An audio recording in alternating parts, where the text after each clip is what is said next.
If you are one of the aspiring entrepreneurs this 2024, you should start network marketing. Lalo na ngayon 2024, it's a great jump start. So first is innovation acceleration.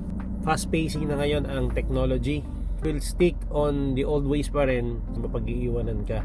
So right now, a lot of people are earning so much money. Mga bata, millennials, Gen Z, ay kumikita pa ng mas malaki sa mga people working for over 10 years na sa company. So, magugulat ka kasi astronomical talaga yung difference ng kinikita.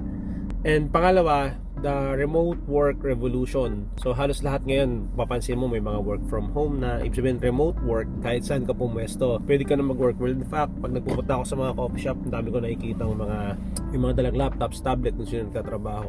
Para sa akin, mas okay siya. Marami ng opportunities right now na remotely you can work.